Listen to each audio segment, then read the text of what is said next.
Армысыздар, құрметті көрермендер.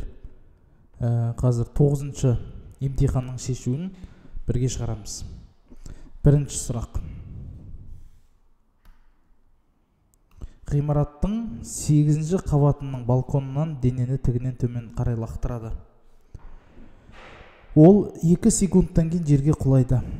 Құлаған кезде жылдамдығы 25 метр секунд болады. Дененің бастапқы жылдамдығы қандай? Ол бастапқы жылдамдығы тігінен төмен қарай лақтырады, сосын төмен қарай бағытталған. Соңғы жылдамдығы тоже төмен қарай бағытталады, ол 25 метр секунд. И осы аралықта ол оның үдеуі, екіншісі үдеуіне тең 10 метр секунд квадрат деп жазсақ болады. Шамамен уақыт та 2 секундқа тең. Мына формуланы қолданамыз. Соңғы жылдамдық неге тең? Алғашқы жылдамдық қосылған GT. Сонда оның алғашқы жылдамдығы соңғы жылдамдық азайтылған GT-ға тең, яғни 25 азайтылған 10 көбейтілген 2. 25-тен 20 азайтсақ 5 метр секунд болады. Енді екінші сұрақ.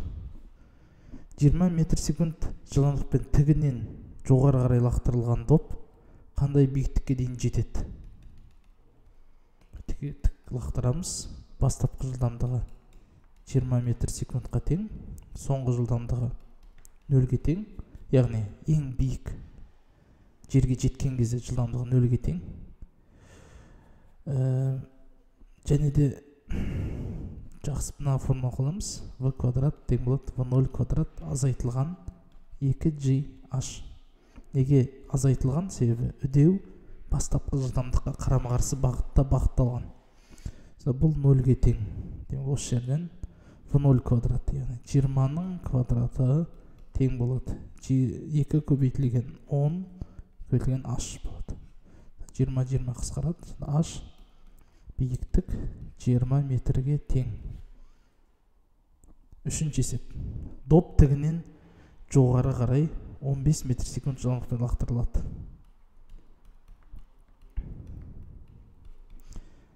Қай уақыттарда дене 10 метр биіктікте болады дейді. 10 метр. Қай уақыттарда? Неге қай уақыттарда? Себебі ол егер бұл биіктік ең жоғары ұшатын биіктіктен төмен болса, бұл жоғары шығып бара жатқан кезде бір рет өтеді, сосын төмен түсіп бара жатқан кезде өтеді сол биіктіктен. Жақсы. Енді бұл үшін біз формуланы қолданамыз. H тең болады V0T азайтылған GT квадрат бөлінген 2. Яғни 10 тең болады 15 көбейтілген T азайтылған. Мына G 10-ға тең ғой, 10-ды 2-ге бөлсек 5 болады, 5T квадрат. Сонда бізде 5T квадрат азайтылған 15T қосылған 10 тең 0-ге. Барлығын 5-ке бөліп жіберсек, не болады? T квадрат азайтылған 3T қосылған 2 тең болады 0. Бұнда бұлай шығарсақ болады. Виет теоремасымен 1 минус 2 минус 1. Бұлай жібереміз. Сол кезде T минус 2 T минус 1 тең болады 0-ге.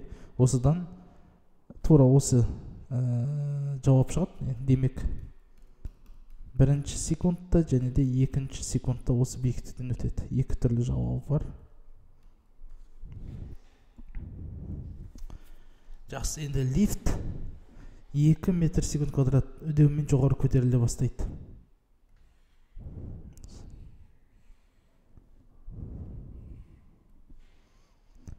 Сосын оның жылдамдығы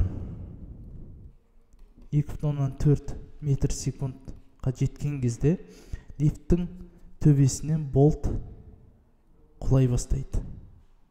Бұл болт құлайды. Болттың құлау уақыты неге тең дейді? Мына үдеумен қозғалып бара жатыр, А үдеумен жоғары қозғалады. Болт болса G үдеуімен төмен қозғалады.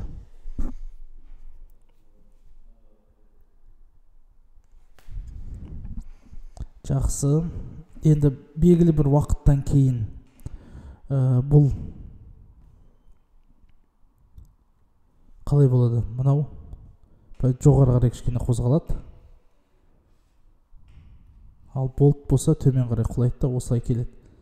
Сонда жоғары қарай қозғалған қашықтық, оны y1 дейік. y1 неге тең? y1 тең болады.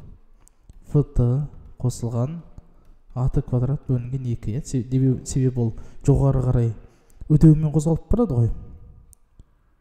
Ал y2 болса, y2 ол бізде бұның жылдамдығы басында жоғары қарай еді. Сол үшін бірақ ол төмен қарай түсті. Минус vt болады плюс gt квадрат бөлінген 2.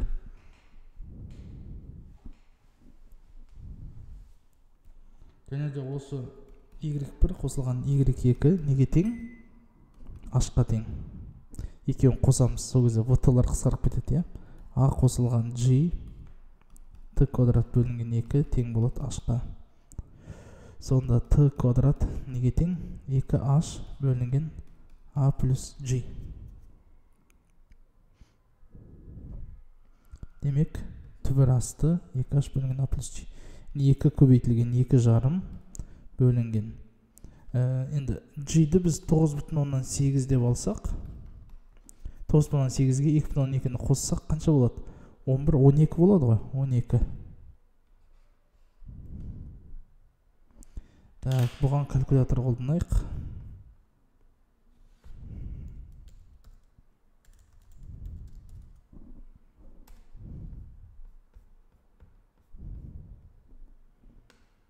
Так, 2 көбейтілген 2 жарым ол 5 болады. 5-ті бөлеміз 12-ге тең. Бұның түбір астысы 0,64. 10-қа дейін дөңгелектеңдер дейді. Сонда уақыт бізде 0,6 секунд болады екен. Жақсы. Келесі 5-ші сұрақ. 10 метр биіктіктен бір дене еркін құлайды. Онымен бір уақытта тағы бір дене 20 метр биіктіктен құлай бастады. Так, екі дене бір уақытта жерге құлау үшін екінші дененің бастапқы жылдамдығы неге тең? Так, екінші денеге бастапқы жылдамдық береді. Ал бірінші дене еркін құлайды. Бір екеуі бірдей уақытта жету керек. Сонда h неге тең? v0t қосылған gt квадрат бөлінген 2. Ал h болса gt квадрат бөлінген 2-ге тең. Екінші теңдеуден біз уақытты таба аламыз. t квадрат неге тең? 2 көбейтілген h ол 10-ға тең ғой. Бөлеміз оны 10-ға. Сонда уақыт түбір асты 2-ге тең екен. Ал енді h тең болады v0. h-тың орнына сразу сан жазайық. h дегеніміз бізде 20 тең болады. v0 көбейтілген түбір асты 2 қосылған gt квадрат бөлінген 2 ол міне h-қа тең, 10-ға тең. Сонда v0 түбір асты 2 20 азайтылған 10-ға тең болады. Сонда v0 10 бөлінген түбір асты 2-ге тең. Бұны бүтін санға дейін дөңгелектеу керек. 10 бөлінген 2-ның түбір астысы 7,07 дейді. Бүтін санға дейін дөңгелектесек 7 метр секунд болады. Жарайды, енді ең соңғы есеп. 1 метр секунд жылдамдықпен көтерілген шардан тас құлап 16 секундтан кейін жерге жетеді. Тас лақтырылған сәтте доп қандай биіктікте болады? Так, доп дегенде шар жоғары қарай 1 метр секунд жылдамдықпен көтеріліп барады. Тас лақтырылады. Тас лақтырғанда демек тас былай ұшып, былай төмен қарай түседі. Демек тас бізде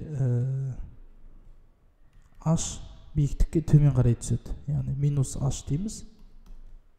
Тең болады. Ол басында жоғары қарай лақтырады ғой. Бірақ оны үдеу төмен қарай тартады. Себебі бастапқы жылдамдығы v жоғары болса, үдеу төмен g. Осылай жазамыз. Сонда минус h неге тең? v 1 көбейтілген 16 азайтылған. 10-ды 2-ке бөлсек 5, 5-ті көбейтейік 16-ның квадратына. Так, сол кезде 5 көбейтілген 16-ның квадраты, не бұл минус, оған қосамыз. Қазір 5 көбейтілген 16-ның квадраты қосылған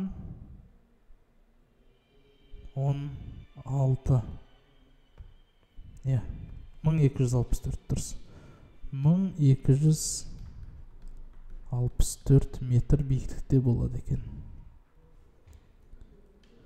Жақсы, осымен есептеріміз тәмамдалды. Сау болыңыздар.